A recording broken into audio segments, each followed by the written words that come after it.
नमस्कार दोस्तों, आप सभी को मेरे YouTube चैनल पर स्वागत है। मैं मेरे श्री सत्यगाथा YouTube चैनल के माध्यम से आप सभी को हमारे ओडिशा के भविष्यवाणिका ग्रंथों पर जो बातें श्री कल्कि भगवान के अवतरण के बारे में लिखा गया है, मैं वो सभी बातें को पूरे पुस्तक प्रमाण सहित आप सभी के सामने उपस्थापन करने की प्रयास कर रहा हूँ। मैं जो भी आप सभी के सामने कह रहा हूँ वो सभी बातें हमारे भविष्यवाणिका ग्रंथों पर ओडिया भाषा कविता के छंद पर लिखा गया है। बहुत सारे बातें सरल भाषा पर लिखा गया है तो कुछ छंद ठार गार में लिखा गया है। यदि आपके ऊपर सद्गुरु की कृपा आशीर्वाद हो तब भी आप इस ग्रंथ की मूल अभिसंधि अर्थात श्री कल्कि अवतार के अवतरण गाथा को समझ पाएंगे। मैं आप सभी से नहीं कहूँगा कि मैंने सब कुछ समझ गया हूँ। मैं तो एक मूर्ख अधम हूँ। अपने श्री गुरु जी के कृपा दया भाव और उनके प्रत्यक्ष मार्गदर्शन से ही इस ग्रंथ को यत्किंचित समझ पाया हूँ और इस ग्रंथ से जो ज्ञान मैंने कल्कि अवतार के बारे में पाया हूँ और जो मैं आप सभी के सामने उपस्थापन करने की कोशिश कर रहा हूँ, मेरा दावा है कि आप कल्कि भगवान के बारे में पहले कहीं से भी ये बातें नहीं सुने होंगे। YouTube पर बहुत सारे माणिका विशारदों को मैं सुना हूँ तथा कल्कि अवतार के बारे में बहुत ही YouTube चैनल को खुद देखा हूँ, सुना हूँ, मगर किसी के पास से ये जानकारियाँ नहीं सुना हूँ। इसीलिए कल्कि अवतार के बारे में नई नई बातें जो हमारे ओडिशा के भविष्य ग्रंथों पर लिखा गया है, अगर आप सुनना चाहते हैं या जानना चाहते हैं तो मेरे YouTube चैनल को सब्सक्राइब जरूर करें। मैं मेरे पिछले वीडियो पर आप सभी को कहा था कि कल्कि अवतार पर स्वयं ब्रह्मांडकर्ता या सृष्टिकर्ता श्री जगन्नाथ महाप्रभु आएंगे। वो जन्म नहीं लेंगे छोटे शिशु की तरह, पुराणों की वर्णना की तरह वो एक घोड़ा के ऊपर आरूढ़ होकर नहीं आएंगे। वो एक मानव शरीर को धारण करके आएंगे। वो मानव शरीर एक सिद्ध गुरु होंगे, अर्थात एक सिद्ध गुरु के शरीर को धारण करके धरती पर अवतरण करेंगे। वो मानव भी उनका अश्व होगा। वो मानव गुरु के स्थूल शरीर में श्री भगवान अपने शून्य शरीर मिश्रण करके स्वयं मानवदेही होंगे। मानवदेही गुरु और शून्य देही श्री भगवान दो आत्मा दो शरीर मिलकर एक आत्मा एक शरीर होंगे। मानवदेही गुरु और शून्य देही श्री भगवान दो आत्मा दो शरीर मिलकर एक आत्मा एक शरीर होंगे। जो भगवान चारों युग हुए गुप्त थे, जिनको एक क्षण दर्शन करने के लिए ब्रह्मा विष्णु महेश्वर जैसे देवता हमेशा ध्यान मग्न रहते थे, वो स्वयं सृष्टिकर्ता भगवान अपने सृष्टि चक्र के अंदर एक साधारण सा मानव शरीर को धारण करेंगे और खुद मानवदेही होंगे। एक असाधारण भक्त अपने भक्ति भाव से निमग्न होता है कि वो अपने जीवन काल में एक बार नारायण प्रभु के दर्शन पा सकें और इस जन्म से वो मुक्ति पा सकें। मगर नारायण कृष्ण भगवान के अंग संग पाना या ब्रह्म नारायण को भेंट पाना, अपने अंग में धारण करना कोटि कोटि भक्तों से कहीं एक की भाग्य में संभव होता है। मगर यहाँ तो स्वयं सृष्टिकर्ता भगवान, जिनके बारे में चारों युग अज्ञात था, उनका अंग संग पाने का बात हो रहा है। आप क्या ये बात को कुछ सोच पा रहे हैं? भक्ति भाव के सर्वश्रेष्ठ गोपी भाव को शास्त्र में वर्णन किया गया है। गोपी भाव से ऊपर सर्वश्रेष्ठ है श्री राधा भाव, क्योंकि श्री राधा माता की शरीर पर ही श्री कृष्ण भगवान निवास करते थे और श्री राधा जी की भक्ति प्रेम ऐसा था कि स्वयं भगवान उस प्रेम का बस या दास बनकर रहते थे। इस कलयुग पर मीराबाई सृष्टि हुए, जिसने अपने प्रेम भक्ति साधना के द्वारा श्री कृष्ण छाया शक्ति के अंग संग प्राप्त किए थे। मगर यहाँ तो सृष्टिकर्ता भगवान का बात हो रहा है, जिनका रूप कैसा है ये किसी को भी नहीं पता। वो आएंगे धरती पर। क्या आप ये बात सोच पा रहे हैं? ये है मानव जाति, ये बात सोचो समझो। श्रीमद् भागवत के अनुसार मनुष्य के पास अपने आत्मा की रूप को धारण करने की क्षमता नहीं है। वो क्या भगवान को धारण करेंगे? अब साधु मुनि ऋषि, इनके बाद साधु मुनि ऋषि असाधारण भक्त आत्मा। अब इनके बात कहने से पहले मैं आपको चुंबक लोहा का उदाहरण देता हूँ। जैसे एक शक्तिशाली चुंबक के पास लोहा आते ही चुंबक शक्ति के आकर्षण में आकर लोहा अपने आप खींचते हुए चुंबक से मिल जाता है।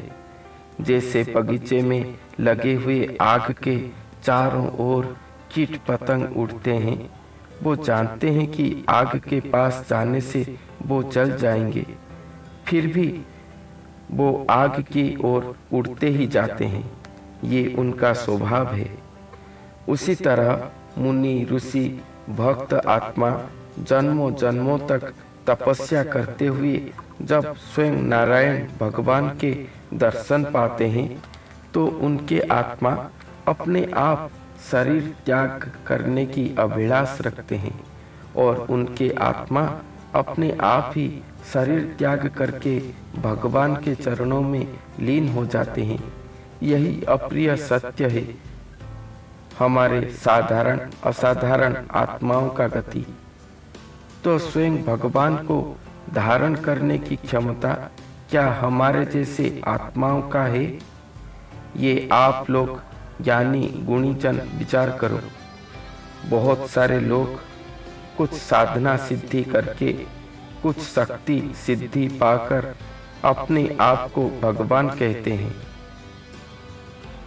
बहुत सारे लोग उनको भगवान का अवतार मानते हैं, मगर क्या वो सच में वो हैं?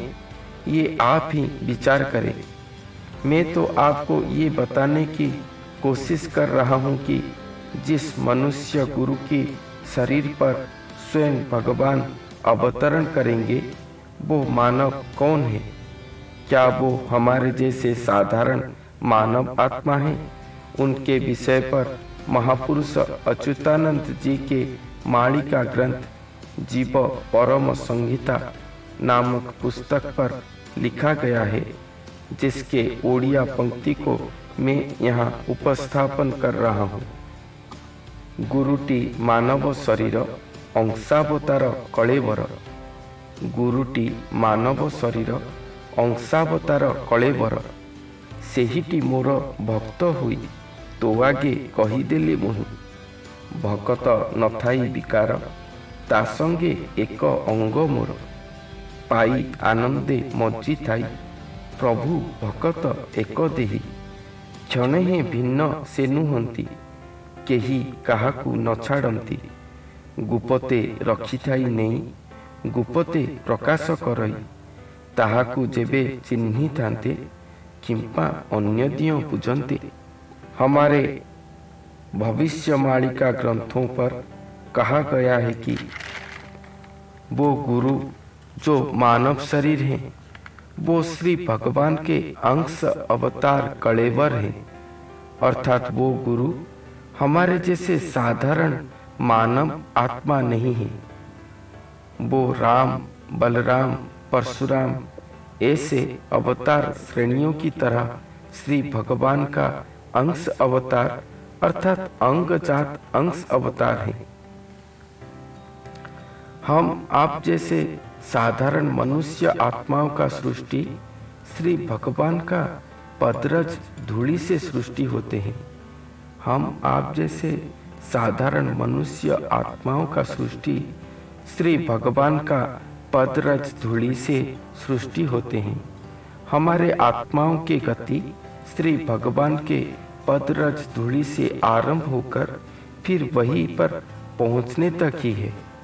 मगर जो अंश अवतार हैं वो हमारे जैसे साधारण आत्मा नहीं, वो श्री भगवान के महा इच्छा या महा आज्ञा के द्वारा कोई निर्दिष्ट लक्ष्य प्राप्ति के उद्देश्य पर ही श्री भगवान के श्री अंग से ही सृष्टि होते हैं।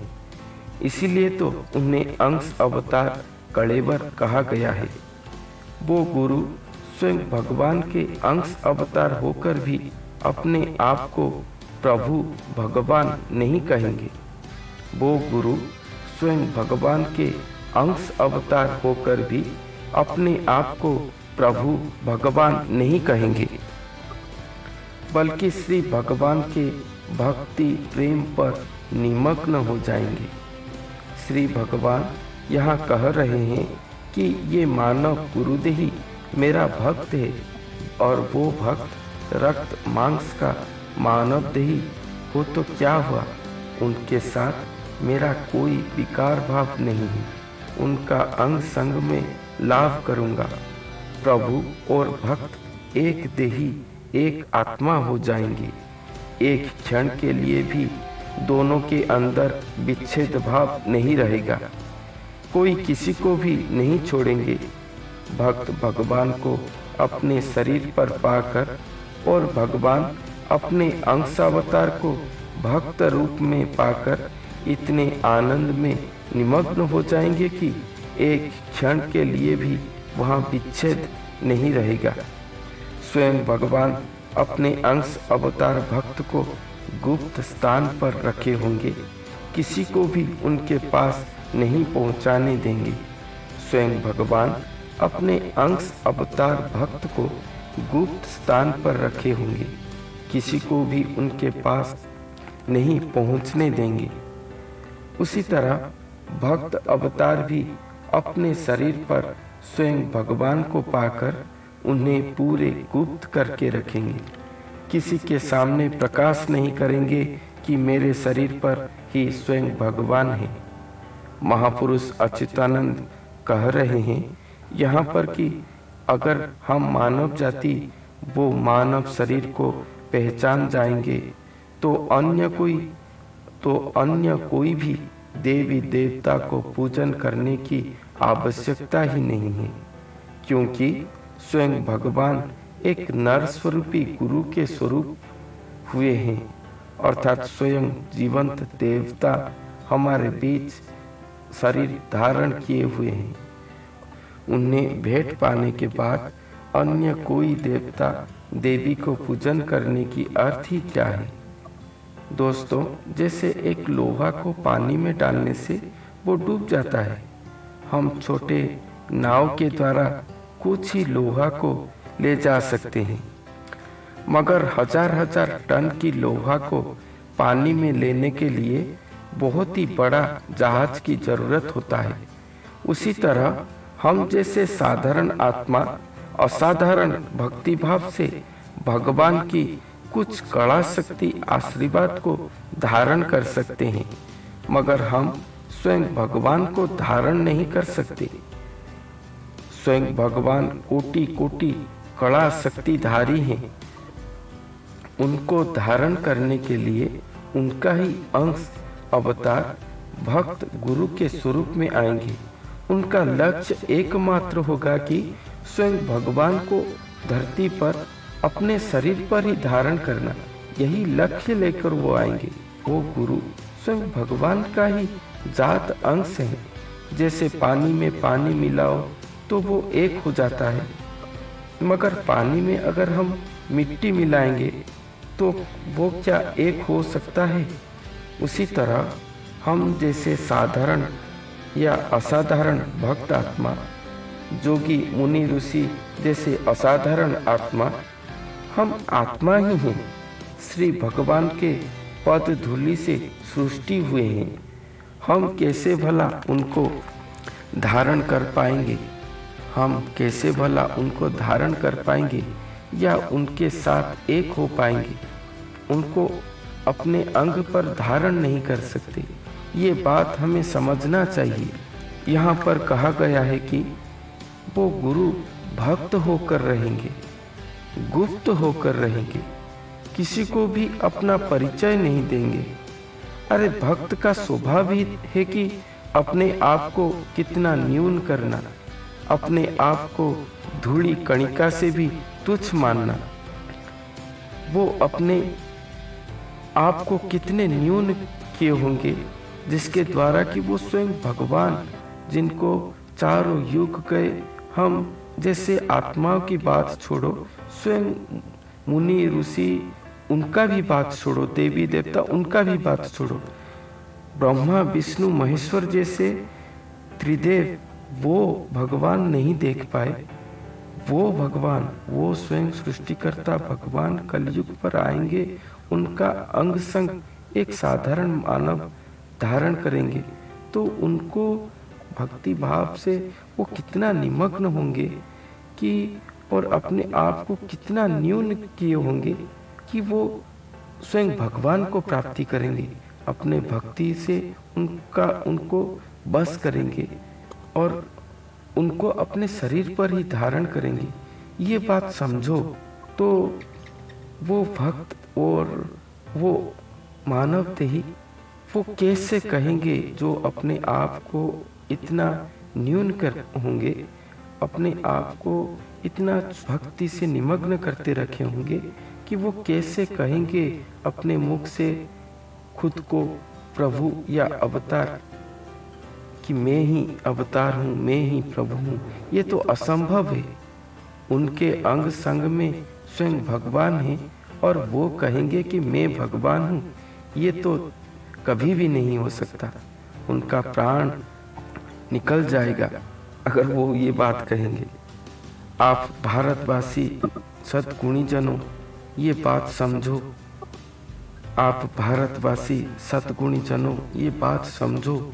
जिनके शरीर पर स्वयं भगवान है, वो कभी भी नहीं कहेंगे कि मैं भगवान हूँ, कल्कि अवतार हूँ, धरती पर अवतार होकर आया हूँ।